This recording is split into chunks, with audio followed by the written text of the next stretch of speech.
বদজিন অনেক সময় ইফেক্ট করে। খেয়াল করছেন অনেক মানুষ কিন্তু বাথরুমে স্ট্রোক করে, খেয়াল করছেন অনেক মানুষ ভয় পেয়ে যায় অনেক সময়। বাথরুম করতেছে, পাশে দেখে একটা ছায়ার মতো কি জানো, বাথরুম করতেছে, হঠাৎ দেখে বালতি একটা নাড়া দিয়ে উঠছে। বাথরুমে মাথা না ঢেকে বাথরুমে ঢুকলে কোনো ক্ষতি হবে কিনা, সিগারেট খেয়ে নামাজ আদায় করা যাবে কিনা, বাথরুমে অনেক সময় মোবাইল ব্যবহার করা হয়, এ ব্যাপারে শরীয়তের কোনো বক্তব্য আছে কিনা, 2-3 মিনিটে বলে আলোচনা শেষ করব। সিগারেট এটা কি ভালো জিনিস না খারাপ জিনিস বলেন তো? খারাপ জিনিস। নবীজি সাল্লাল্লাহু আলাইহি ওয়াসাল্লামের সরাসরি কিন্তু হাদিস আছে, কি বলছেন আল্লাহর হাবিব সাল্লাল্লাহু আলাইহি ওয়াসাল্লাম, একটু খেয়াল করেন। আল্লাহর হাবিব সাল্লাল্লাহু আলাইহি ওয়াসাল্লাম বলছেন, মান আকালাল বাসলা ওয়াসুমা ওয়াল কুররাসা ফালা ইয়াকরাবান্না মাসজিদানা। খেয়াল করেন, ফা ইন্নাল মালাইকাতা তাতাআযযা মিম্মা ইয়াতাআযযা মিনহু বানু আদম। যে পেঁয়াজ রসুন এবং পেঁয়াজের মতো গন্ধ হয় এমন কোনো সবজি খাবে সে যেন মসজিদের ধারে কাছে না আসে। কেন? ফেরেশতাদের কষ্ট হয়। পেঁয়াজের গন্ধ, রসুনের গন্ধ, মূলা জাতীয় কোনো খাবারের গন্ধ এটা ফেরেশতারা পছন্দ করে না, নবীজি পছন্দ করতেন না।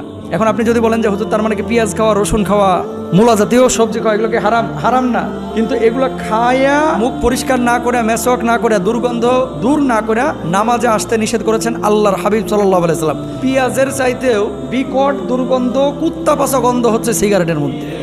কথা বলেন ঠিক কিনা? পেঁয়াজ তো ভাই সহ্য করা যায়, কিন্তু বিড়ির যেটা পচা গন্ধ, আর যদি পাতার বিড়ি খায় তাহলে তো কোনো কথাই নাই। কিছু বিড়ি তো আছে মাশাআল্লাহ সুগন্ধি টুগন্ধি দিয়ে একটু ফ্লেভার দিয়া করতে চায়, আর হাই ভালো, টানার সময় মজাই লাগে, কিন্তু মুখের যে গন্ধটা নামাজে দাঁড়ায় যখন হা করে মারে ভাই মনে হচ্ছে পারমাণবিক বোমা ছাড়লো। তা বলেন না কেন, এত দুর্গন্ধ। বুঝছেন?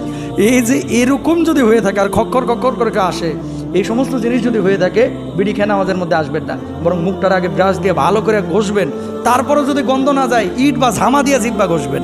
কথা বুঝেন নাই? তারপরও গন্ধ নিয়ে কেউ নামাজ আসবেন না ইনশাল্লাহ। বলেন এর মানে এই না যে বিড়ি খাইছেন দেখার নামাজ পড়ার দরকার নাই, এটা আবার মনে করেন না যে হুজুর তো ছুটি দিয়ে দিল বাচ্চি বিড়ি খায়া। বিড়ির গন্ধ নিয়ে নামাজে আসা যাবে না।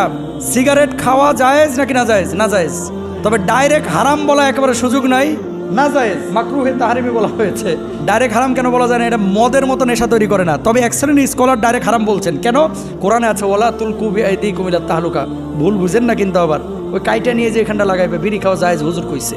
কথা বুঝেন নাই? ওয়ালা তুলকু বিআইদিকুম ইলা তাহলুকা, নিজেদেরকে ধ্বংসের দিকে ঠেলে দিও না। পৃথিবীর একমাত্র খাবার যার গায়ে লেখা থাকে এটা খাইলে তুই মরবি, তারপরও খা। কথা বলেন না কেন?